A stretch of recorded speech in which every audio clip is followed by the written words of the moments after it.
అందరికీ నమస్తే. ఆంధ్రప్రభకు స్వాగతం. నేను మీ సంతోషి. ప్రస్తుతం మనతో సీనియర్ ఫిలిం జర్నలిస్ట్ అయినటువంటి నారాయణ రాజు సార్ ఉన్నారు. నమస్తే సార్. నమస్తే sir. Thandel pre release event జరుగుతుందని అన్నారు. కాకపోతే ఈ ఈవెంట్ వాయిదా పడింది. దానికి గల కారణం ఏంటి సార్? ఎందుకు వాయిదా పడింది?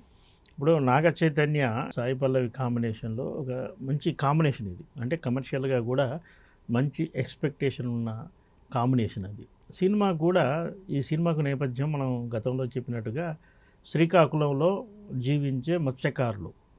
అక్కడ వాళ్ళు వేటకు వెళ్ళడం రావడం జరుగుతుంటుంది. ఒకసారి మిస్ అయ్యి పాకిస్తాన్ బార్డర్లోకి వెళ్ళడం, అక్కడ వాళ్ళని అరెస్ట్ చేయడం, తర్వాత చాలా వివాదాలు ఉన్నాయి. ఈ అంతర్గతంగా ప్రేమ కథ కూడా ఉంది. ఈ సినిమాకు చందు మొండేటి డైరెక్టర్, కార్తికేయ 2 కూడా మనకు అందించిన ఆయన.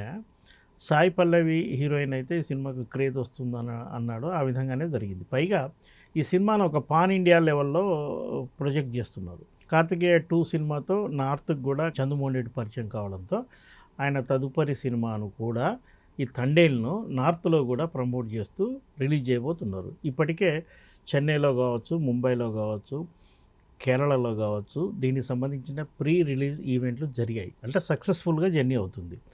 హైదరాబాదు అంటే సొంత స్టేట్కి వచ్చేవరకల్లా ఇటు ఆంధ్రప్రదేశ్ కావచ్చు, ఇటు తెలంగాణలో కావచ్చు ఒక ఈవెంట్ చేయాలన్న ఆలోచన వాళ్ళకు ఉంది. తొలుత లేదు, కానీ ఎందుకంటే తొలుత ఎందుకు లేదంటే హైదరాబాద్లో తండేలకు సంబంధించి ప్రెస్ మీట్లు చాలా జరిగాయి. ఆ తర్వాత అవసరమా లేదా అనుకున్నారేమో. రిలీజ్ డేటు దగ్గర పడడంతో సినిమాకు మరింత హైప్ క్రియేట్ చేయాలని ఒక ప్రీ రిలీజ్ ఈవెంట్ పెట్టుకున్నారు. దీనికి అల్లు అరవింద్ గారి అబ్బాయి పుష్ప 2 పుష్పరాజు అల్లు అర్జున్ను గెస్ట్గా పిలిచారు. దాంతో ఈ ప్రీ రిలీజ్ ఈవెంట్కు మళ్ళీ హైప్ వచ్చింది. అల్లు అర్జును ఆ వివాదం తర్వాత మరే ఇతర సినిమా ఆ ఈవెంట్లకు ఆయన వెళ్ళలేదు. ఇదే ఫస్ట్ టైం ఆ వివాదం తర్వాత. ఆ తర్వాత మరి అది దాదాపుగా అల్లు అరవింద్ సినిమా అంటే సొంత సినిమాలు అంటే కదా, కాబట్టి దానికి అతిథిగా హాజరవుతున్నాడు. పైగా ఈ సినిమాకు కొంత కండిషన్స్ కూడా ఉన్నాయి. ఈ ఈవెంట్ను అన్నపూర్ణ 7 acresలో జరపబోతున్నట్టుగా తెలిసింది. అంటే అక్కడ ఫ్లోర్లో జరుపుతారు. ఈ ఫ్యాన్స్ హడావుడి ఈ సందడి లేకుండా చిత్ర యూనిట్ కొంతవరకు మీడియా సమక్షంలోనే ఈ వేడుకను ప్లాన్ చేశారు. సినిమా గెస్టులు కూడా వస్తారు. అయితే యాక్చువల్గా ఇది February 1st జరగాలి. దీన్ని వాయిదా వేయడానికి కారణం ఏంటంటే మనకు వినిపించిన ప్రకారం ఇటీవలే నందమూరి బాలకృష్ణకు పద్మభూషణ్ పురస్కారం వచ్చింది. ఆ తర్వాత ఆయన పలు కార్యక్రమాల్లో పాల్గొంటున్నారు. ఫైనల్గా ఆయన సోదరి భువనేశ్వరి తను ఆర్గనైజ్ చేస్తూ బాలకృష్ణను సత్కరించేందుకు ఒక ప్రోగ్రామ్ను డిజైన్ చేశారు. ఆ ప్రోగ్రాం కూడా February 1st జరుగుతుంది. మనకు ఉన్న సమాచారం ప్రకారం అది వాళ్ళ ఫామ్ హౌస్లో, అంటే కొండాపూర్ పరిసర ప్రాంతాల్లో చంద్రబాబు నాయుడు గారికి ఒక ఫామ్ హౌస్ ఉంది. అక్కడే ఈ ఈవెంట్ జరుగుతుందని తెలిసింది. బాలకృష్ణకు సత్కారం కాబట్టి సినిమాకు సంబంధించిన అందరికీ ఇన్విటేషన్స్ వెళ్ళాయి. సినిమా వాళ్ళందరూ అక్కడికి హాజరవుతారు. అదే జరిగితే అదే రోజు పుష్ప ఈవెంట్, మన తండేల్ ఈవెంట్ హైదరాబాద్లో నిర్వహిస్తే అతిథులు అటు ఇటు కన్ఫ్యూజ్ అవుతారు. బాలకృష్ణ ఈవెంట్లో ఎక్కువసేపు ఉండాల్సి వస్తుంది. కాబట్టి ఇక్కడికి రావడంలో కొంత ఇబ్బంది కలుగుతుంది. పైగా అల్లు అరవింద్ కూడా అక్కడ ఉండాలి. బాలకృష్ణ ఈవెంట్లో కూడా అతను హాజరవుతున్నాడు. ఈ కారణం చేత వాళ్ళ సొంత సినిమా కాబట్టి దాన్ని మరుసటి రోజుకు పోస్ట్పోన్ చేశారు. అంతే తప్ప దానికి వేరే కారణాలంటూ వేరే ఏమీ లేవు. లా అండ్ ఆర్డర్ కూడా ప్రాబ్లం లేదు. ఎందుకంటే పోలీసుల అనుమతితోనే ఆ కార్యక్రమాన్ని నిర్వహిస్తున్నారు. కేవలం ఒకరోజు మాత్రమే వాయిదా పడింది, అంతకుమించి మరే కారణం లేదు. సార్, యాక్చువల్గా గీతా ఆర్ట్స్ అంటే అల్లు అరవింద్ గారు, అలాగే గీతా ఆర్ట్స్ 2 అంటే బన్నీ వాసు గారు. కాకపోతే రీసెంట్గా గీతా ఆర్ట్స్ బ్యానర్ పైన రిలీజ్ చేయబోతున్న తండేల్ మూవీకి బన్నీ వాసు గారి పేరు వేశారు. సో దీన్ని బట్టి మనం ఏమనుకోవచ్చు సార్? అంటే ఇప్పుడు అల్లు అరవింద్ పేరు కాకుండా ఈయన పేరు వేయడానికి గల కారణం ఏంటి? యాక్చువల్గా గీతా ఆర్ట్స్ సంస్థను నెలకొల్పింది అల్లు రామలింగయ్య గారు. ఆయన కమెడియన్గా, ఆర్టిస్ట్గా చాలా బిజీగా ఉన్నప్పుడే తనకు కూడా ఒక నిర్మాణ సంస్థ ఉండాలి, తన అభిరుచి మేరకు లేదా తనకున్న సత్సంబంధాలతోని ఇతర హీరోలతో కూడా సినిమాలు తీయాలని తన కొడుకు అంటే అరవింద్కు కూడా ఒక సపోర్ట్గా ఉంటుందని గీతా ఆర్ట్స్ సంస్థను నెలకొల్పారు. ఆ సంస్థ ప్రారంభం నుంచి మా ఊళ్ళో మహాశివుడు, బంట్రోతు భార్య ఇలాంటి సినిమాలు తీస్తూ సక్సెస్ఫుల్గా రన్ అవుతుంది. ఆ తర్వాత చిరంజీవి గారు హీరోగా ఎంట్రీ అయ్యాక చిరంజీవితో వాళ్ళకి బంధుత్వం, అంటే ఇంటి అల్లుడు అయ్యాక చిరంజీవితో కూడా వరుసగా సినిమాలు తీస్తూ వస్తుంది గీతా ఆర్ట్స్ సంస్థ. చిరంజీవికి సంబంధించిన వ్యవహారాలు గీతా ఆర్ట్స్ నిర్మాణ వ్యవహారాలు ఇవన్నీ అల్లు అరవింద్ చూసుకుంటాడన్న విషయం అందరికీ తెలిసిందే. చిరంజీవి సక్సెస్ గ్రాఫ్లో గీతా ఆర్ట్స్ నిర్మించిన చిత్రాలు ఎక్కువగా ఉంటాయి. ఆ గీతా ఆర్ట్స్కు అండ్ చిరంజీవికి అలాంటి అనుబంధం ఉంది. చిరంజీవి కాకుండా కూడా గీతా ఆర్ట్స్ బయట హీరోలతో తీస్తుంది. పవన్ కళ్యాణ్ మొదటి సినిమా అక్కడమ్మాయి ఇక్కడ అబ్బాయి సినిమాను కూడా తీసింది ఈ గీతా ఆర్ట్స్ సంస్థ. అయితే జనరేషన్ మారుతుంది.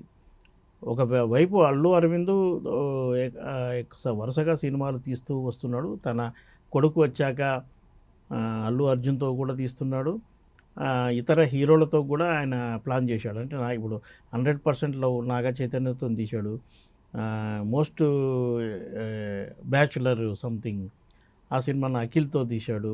గోపిచంద్తో తీశాడు.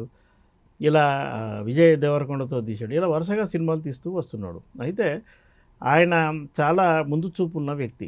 తన తర్వాత ప్రొడక్షన్ హౌస్లో ఎవరు అంటే వాళ్ళకు అత్యంత నమ్మకమైన వ్యక్తి బన్నీవాసు. బన్నీవాసుకు గతంలో గుంటూరు పరిసర ప్రాంతాల్లో ఆయనకు సినిమా డిస్ట్రిబ్యూషన్ సంస్థ కూడా ఉంది. ఆ ద్వారా అనేక సినిమాలు పంపిణీ చేసి సక్సెస్ కూడా సాధించాడు. అతను అల్లు అర్జున్కు మంచి ఫాలోవరు. అల్లు అర్జున్కు దగ్గర అయ్యాడు. ఆ తర్వాత అల్లు అర్జున్ ఇంట్లో అందరూ బన్నీ అంటారుగా, తన పేరును బన్నీవాసుగా మార్చుకున్నాడు. అంటే అంత అభిమానిస్తాడు. పైగా అల్లు అరవింద్ కుటుంబంలో ఆయన అత్యంత నమ్మకమైన వ్యక్తి. అతన్ని కూడా ప్రమోట్ చేసేందుకు కొన్ని సినిమాలకు బన్నీవాసు సేవల్ని అల్లు అరవింద్ గారు ఉపయోగించుకున్నారు. సినిమా ప్రొడక్షన్లో మెళకువలు ఆయనకు నేర్పారు. ఇండివిజువల్గా సినిమాలు తీసే విధంగా తర్ఫీదు ఇచ్చారు. ఈ టైంలో జనరేషన్ మారినప్పుడు, అంటే కొత్త తరం హీరోలు వచ్చినప్పుడు పాత తరం నిర్మాతలు కొంత తెర వెనక్కి కాక తప్పదు. ప్రొడక్షన్ వ్యవహారాల్లో వాళ్ళ ఇన్వాల్వ్మెంట్ ఉన్న కథల ఎంపికలో, ఆర్టిస్టుల ఎంపికలో వాళ్ళ వ్యవహారం ఈ తరానికి పనికిరాదు. అందువల్ల తన తర్వాత ఈ సంస్థను ముందుకు తీసుకెళ్లే విధంగా బన్నీవాసుకు కొంత మేరకు బాధ్యతలు అప్పచెప్పి ఉంటారు. అయితే తండేలకు నిర్మాతగా బన్నీవాసు పేరు వేసిన సమర్పణ మాత్రం అల్లు అరవిందే. మనకు ఎక్కడ ప్రచారంలో చూసినా మనకు అల్లు అరవిందే కనిపిస్తున్నాడు.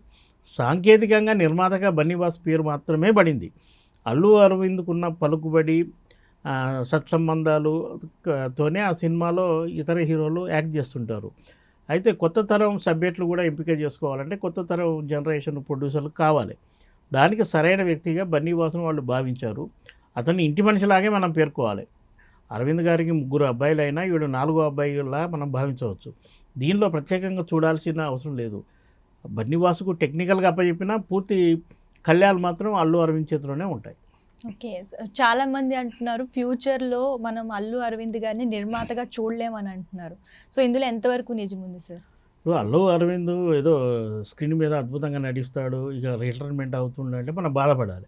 ఆయన తెర వెనుక వ్యక్తి ఎప్పుడైనా ప్రొడక్షన్ హౌస్లో ఉంటాడు. ఇప్పుడు బన్నీవాసు కావచ్చు, గీతా ఆర్ట్స్కి సంబంధించి మరే ఇతరుల ఎవరైనా సరే అల్లు అరవింద్ గారి పర్యవేక్షణలోనే వ్యవహారాలు జరుగుతాయి. ఆయన అనుభవం, వాళ్ళకు సలహాలు, పాఠాలు కూడా. ఆయన నిర్మాతగా పేరు వేసుకున్నంత మాత్రాన ఆయన తెరమరుగైనట్టు కాదు. పైగా ఆయనకు ఇతర వ్యాపకాలు ఏమీ లేవు. సినిమానే ఆయన వ్యాపారం. అల్లు అర్జున్ ఇండివిజువల్గా తను బాటలో తను పయనిస్తూ సక్సెస్ఫుల్గా రన్ అవుతున్నాడు. కాబట్టి అక్కడ ఏమీ ఇబ్బంది లేదు. కానీ గీతా ఆర్ట్స్ సంస్థను నిలుపుకోవాలి, కొత్త వాళ్ళకి అవకాశాలు ఇవ్వాలి, కొత్త హీరోలతో సినిమాలు తీయాలి. అంటే ఆ తెర వెనుక ఒక పెద్ద మనిషిగా ఉంటాడు. నిర్మాతగా పేరు వేసుకున్నంత మాత్రాన ఆయన ప్రభావం గీతా ఆర్ట్స్ నుంచి పోతుందనుకోవడం తప్పు. ఎందుకంటే గీతా ఆర్ట్స్ అనే సంస్థకు ఆయన సోల్ ప్రొపరేటర్. ఆయనే ప్రొపరేటర్. అల్లు రామలింగయ్య గారి వారసుడు. ఆయనే హక్కుదారు, అంతే తప్ప బయట వాళ్ళు కాదు. సో థ్యాంక్ యూ సార్, మంచి ఇన్ఫర్మేషన్ ఇచ్చారు.